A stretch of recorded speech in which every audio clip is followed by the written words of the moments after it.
Night थी। फूलों से सजे बिस्तर पर बैठी रश्मि बहुत ही खूबसूरत लग रही थी। गौतम उसके पास गया और उसके बिस्तर पर बैठ गया और उसके हाथों को अपने हाथों में थाम लिया। गौतम ने जैसे ही ये किया, रश्मि ने अपना हाथ खींच लिया। गौतम ने फिर से उसका हाथ पकड़ा और उसे गले से लगाने की कोशिश की तो रश्मि अपना सिर नीचे झुकाकर बैठ गई। ओहो, शर्मा गई। लेकिन तुम्हारी इस अदा ने मुझे और भी दीवाना बना दिया रश्मि। चलो अब शर्माना छोड़ो और मेरी बाहों में आ जाओ और भूल जाओ सब कुछ। जी वो। अरे क्या हुआ, खुलकर बोलो जो बोलना है। गौतम के अनुरोध पर रश्मि ने जो कहा वो उसे बहुत अटपटा लगा। ये कैसी मन्नत मांगी है तुमने? सुहाग रात का इंतजार तो सबको होता है।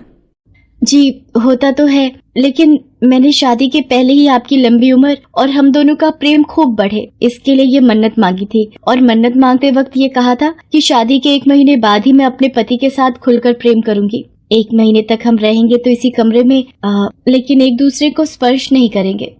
हाँ चलो, अब तुमने मन्नत मांगी है और वो भी मेरी लंबी उम्र और आपस के प्रेम के लिए, तो मैं तुम्हारी बात का मान रखूंगा।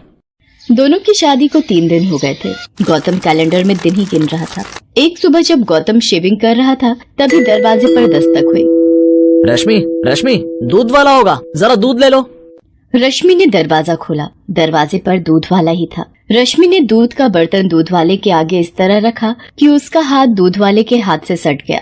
दूध वाले ने अपना हाथ हटाना चाहा तो रश्मि ने जानबूझकर उसके हाथ से अपना हाथ रगड़ना शुरू कर दिया। अरे मालकिन, ये क्या कर रही हैं? 3 दिन पहले ही तो इनकी शादी हुई है। क्या हुआ भैया, क्या सोचने लगे? कुछ नहीं मालकिन। ये कहकर वो हड़बड़ाकर वहाँ से जाने लगा तो रश्मि ने उसे देखकर अपनी एक आंख दबा दी। रश्मि की इस हरकत से उसे जोर का झटका लगा और वो पूरे रास्ते यही सोचता गया कि गौतम जी की शादी गलत लड़की से हो गई है। बताओ, 2 दिन हुए शादी को और वो पराए मर्द को न सिर्फ छू रही है बल्कि आंख भी मार रही है। छी छी छी छी, घोर कलयुग आ गया है। एक दिन जब गौतम ऑफिस गया हुआ था तो कपड़े लेने के लिए धोबी उनके घर आया। मालकिन, आपने कपड़े निकाल कर रखे हैं ना? कपड़े निकाल कर?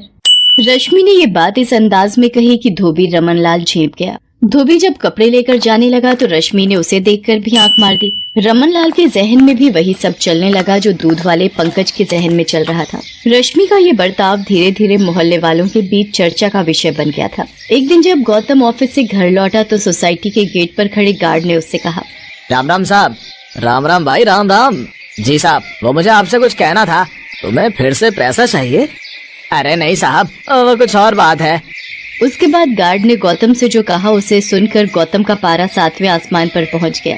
तुम पागल तो नहीं हो गए या होश खो दिए अपने? तुझे पता भी है तुम मेरी पत्नी के बारे में क्या कह रहे हो? साहब, मैं झूठ नहीं बोल रहा हूँ। आप जब ऑफिस चले जाते हैं तो मेम साहब हर दिन मुझे बुलाती हैं। कभी मेरा हाथ पकड़ती हैं और कभी आंख मारती हैं। देखो, तुम बर्दाश्त की सीमा मत लांघो, नहीं तो तुम्हारी शिकायत मैं सोसाइटी में कर दूंगा। तुम्हारी नौकरी चली जाएगी।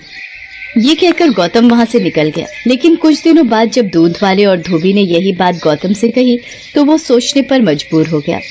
ये सब लोग रश्मि के बारे में ऐसी बातें क्यों कर रहे हैं? मुझे तो कहा कि उसने मन्नत मांगी है, मुझे छूने तक से मना कर दिया और गैर मर्दों को वो आंखें मार रही है। मेरी गैर हाजिरी में उन्हें घर बुला रही है। नहीं नहीं, ऐसा नहीं हो सकता है। लोग झूठ बोल रहे हैं, लेकिन सभी लोग झूठ क्यों बोलेंगे? क्या करूं मैं? रश्मि से बात करूं क्या? नहीं नहीं नहीं नहीं, उसे बुरा लग गया तो गौतम रश्मि से प्यार करता था, इसलिए उसने लोगों की बातों पर कोई ध्यान नहीं दिया।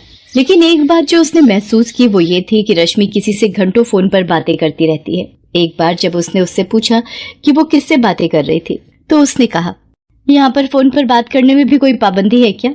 पाबंदी? नहीं तो कोई पाबंदी नहीं है। मैं अपनी दोस्त से बातें कर रही हूँ, शर्मिला नाम है उसका। हम बेस्ट फ्रेंड हैं, लेकिन मेरी शादी हो गई यहाँ दिल्ली में और वो शादी करके दुबई चली गई। अब हमारा मिलना जुलना ज्यादा संभव तो है नहीं, इसलिए हम फोन पर ही बातें करते हैं। आपको यकीन नहीं हो रहा है तो ये लीजिए फोन और मेरी दोस्त से बात करिए। ये कहकर रश्मि ने मोबाइल गौतम की ओर बढ़ा दिया। गौतम ने अपना सिर झुकाकर रश्मि की बात मान ली। वो मन ही मन बहुत दुखी भी हुआ कि उसने अपनी पत्नी पर शक किया। क्या हो गया है मुझे? मैं अपनी पत्नी पर शक कर रहा हूँ, उस पत्नी पर जिस बेचारी ने मेरी लंबी उम्र के लिए मन्नत मांगी है। मैं बहुत ही बुरा आदमी हूँ यार, बहुत बुरा। वो बेचारी अपना सब कुछ छोड़कर मेरे पास आई और मैं उसके साथ ऐसा बर्ताव कर रहा हूँ, शक कर रहा हूँ उस पर। उसने अपनी पत्नी से माफी मांगी। एक रात की बात है, गौतम गहरी नींद में था, तभी रश्मि बिस्तर से उठी और दूसरे कमरे में जाकर फोन पर बातें करने लगी।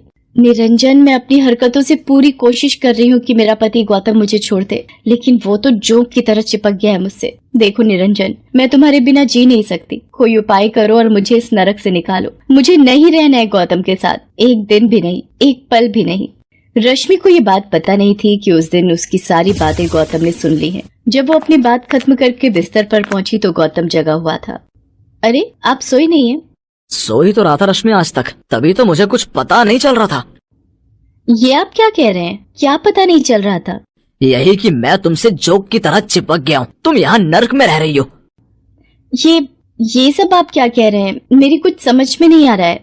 रश्मि, अब तो सच बोल दो, ये निरंजन कौन है जिससे तुम आधी रात को बातें कर रही थी? सच सच बोल दो रश्मि, मैं तुम्हें कुछ नहीं कहूँगा। गौतम की बात सुनकर रश्मि रोने लगी और रोते रोते उसने गौतम से कहा, निरंजन और मैं साथ ही पढ़ते थे, हम दोनों एक दूसरे से बहुत प्यार करते थे और शादी भी करना चाहते थे, लेकिन क्या? मैंने ये बात अपने पेरेंट्स को बताई तो वो खड़ गए और बिरादरी के बाहर शादी करने से साफ साफ मना कर दिया। रश्मि और निरंजन के प्रेम के बारे में जानकर रश्मि को उसके माँ बाप ने घर में ही नजरबंद कर दिया और अपनी बिरादरी में लड़का देखने लगे। फिर जबरदस्ती उसकी शादी गौतम से करा दी गई। शादी के बाद सुहाग रात को मैंने तुमसे झूठ बोला था कि मैंने कोई मन्नत मांगी है। मैं चाहती थी कि तुम मुझसे दूर रहो, यही नहीं, मैं ये भी चाहती थी कि तुम मुझे घर से निकाल दो। इसलिए मैं दूध वाले, धोबी और वॉचमैन के साथ वैसी हरकतें करने लगी। रश्मि, तुम्हें मुझसे पहले ही ये सच्चाई बता देनी चाहिए थी। मैं चाहती थी बताना, लेकिन तुम मुझे इतना प्यार करते हो कि मेरी हिम्मत नहीं हुई तुमसे कुछ कहने की। रश्मि, तुम बेफिक्र रहो, मैं निरंजन से तुम्हारी शादी कराऊंगा। रश्मि तो यही चाहती थी, लेकिन अगले दिन रश्मि के साथ एक ऐसा हादसा हुआ कि सब कुछ बदल गया। उस दिन रश्मि निरंजन को फोन करके ये खुशखबरी दे रही थी, तभी उसके घर का झूमर खुलकर उसके ऊपर गिर पड़ा। रश्मि लहूलुहान हो गई। गौतम ने रश्मि की ये हालत देखी तो वो उसे लेकर अस्पताल पहुंचा। आपकी पत्नी को बहुत गहरी चोट आई है, इन्हें तुरंत आईसीयू में एडमिट करना होगा। रश्मि का खून बहुत बह गया था, इसलिए डॉक्टरों को उसे ब्लड चढ़ाना पड़ा। ब्लड गौतम ने ही दिया था। पूरे 1 महीने रश्मि अस्पताल में रही। इस बीच गौतम ने किसी बच्चे की तरह उसका ध्यान रखा, उसे टाइम पर दवा देना, खिलाना पिलाना, जब तक वो सो नहीं जाती उसके सिरहाने बैठे रहना। 1 महीने बाद जब वो पूरी तरह ठीक होकर घर आ गई तो रश्मि, अब तुम पूरी तरह से ठीक हो गई हो, लेकिन तुम थोड़े दिन और आराम कर लो। उसके बाद तुम्हें जब भी निरंजन के पास जाना होगा प्लीज मुझे बोल देना, मैं तुम्हें छोड़ दूंगा। गौतम की बातों को सुनकर रश्मि की आंखें भर आई। गौतम, मुझे छोड़ दोगे किसी गैर मर्द के पास? गैर? निरंजन से तो तुम प्यार करती हो।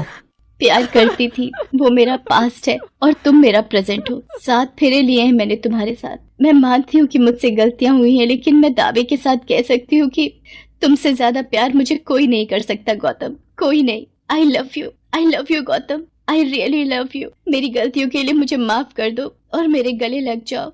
गौतम रश्मि से बहुत प्यार करता था। जो प्यार करते हैं वो दूसरे की गलती को दिल से नहीं लगाते बल्कि माफ कर देते हैं। गौतम ने रश्मि को माफ कर दिया और दोनों ने नए सिरे से अपना जीवन शुरू किया।